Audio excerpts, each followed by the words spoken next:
안녕하세요. 재미주의입니다. 갑자기 AI 보이스가 나와서 놀라셨죠? 지금 감기로 목소리가 안 나오고 있습니다. 헤헤. 그래서 오늘은 특별편처럼 AI 목소리로 영상을 해봤습니다. 그럼 재밌게 들어주세요. 시작. 길이 99.9m 엄청난 크기의 목조 호텔, 그리고 그 주변에 둘러싼 호화시설들. 영화에서나 볼 법한 멋진 경치를 가진 이곳은 중국의 중소도시 구이저우성 두산현입니다. 그런데 이곳은 화려한 겉모습과 달리 굉장히 가난한 도시라고 합니다. 1인당 GDP는 약 620만 원이죠. 가난한 도시 속에 우뚝 서 있는 화려한 건물. 이 도시에는 무슨 사연이 숨겨져 있을까요? 이 도시는 누에를 사육해서 고치를 생산하고 차를 재배하는 일을 주업으로 해오던 곳입니다.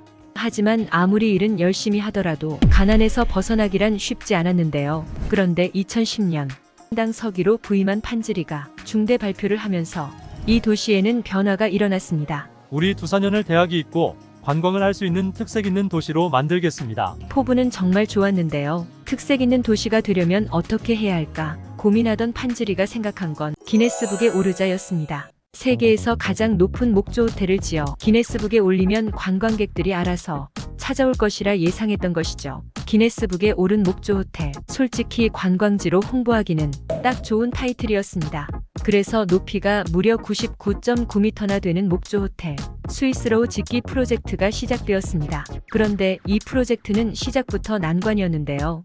엄청난 높이의 건물을 짓는 만큼 정말 많은 돈이 필요했기 때문입니다. 하지만 아까도 말씀했듯이 두산현은 가난한 편, 돈이 턱없이 부족했죠. 이곳저곳에서 투자금을 끌어왔지만 여전히 부족했는데요. 그래서 판즈리는 특단의 조치를 취했는데요. 부족한 공사비의 대부분을 지방채를 찍어 충당하자. 그렇게 시작된 중국 도시의 초호화 개발 프로젝트. 결말은 어떻게 되었을까요? 그냥 폭망해버렸습니다. 끊겨버린 투자금, 무턱대고 써버린 지방채.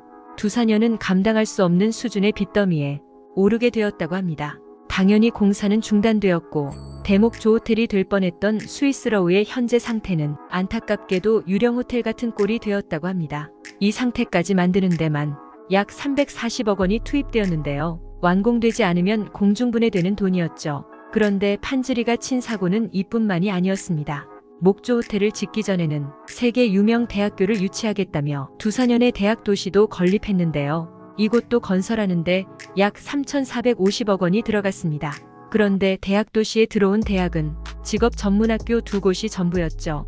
이렇게 피를 보고도 또 목조 호텔이를 벌리며 결국 파산의 길에 빠져들게 되었습니다. 판즈리가 서기가 된 후 약 7조 원이나 되는 돈을 사업에 쏟아부었습니다. 이 돈은 두산현의 1년 예산보다 약 40배나 많은 돈으로 정말 초거대 프로젝트였죠. 당연히 판즈리는 사업을 싹 다 말아먹은 책임을 지고 재판을 받았습니다. 그런데 여기서 한 가지 의문이 들죠. 판즈리는 어떻게 계속되는 실패에도 엄청난 지방채를 받아낼 수 있었을까요? 그건 중국 정부가 직접 지방채 발행 한도를 엄청나게 올려주었기 때문입니다. 2021년은 중국이 공산당을 창립한 지 100주년이 되는 해였습니다. 이때 중국 정부가 100주년에 앞서 샤오캉 사회 즉 의식주 걱정 없는 사회를 만들겠다며 지방채 한도를 엄청나게 올려주었는데요. 그래서 두산현뿐만 아니라 수많은 중국 도시들이 한번 잘 살아보고 싶어서 이런 무리수들을 많이 두었다고 합니다. 하지만 코로나가 덮치면서 갑작스럽게 재정난이 찾아왔고 심각한 상황에 빠진 도시들이 한두 곳이 아니었습니다. 하지만 애초에 중국이 꿈꾸던 샤오캉 사회를 만들려고 돈을 푼 건 잘못된 방식이었을지도 모릅니다. 큰 돈이 생길수록 더 신중하게 투자를 결정하고 계획도 철저하게 짜야 하는데 이상하게 큰 돈이 투자될수록 뻘짓을 하는 곳이 많죠. 우리나라 지방 도시들도 종종 굳이 보도 블럭을 다시 깔고 알 수 없는 조형물들을 만들어 세금을 낭비하는 모습을 종종 보여줍니다. 무턱대고 허황된 꿈을 꾸며 무리하게 일을 진행하기보다는 국민들에게 진정 도움되는 것이 무엇인지 진지하게 고민해보고 프로젝트를 구성해 부디 중국 같은 실수로 범하지 않는 행복한 대한민국이 되었으면 좋겠습니다.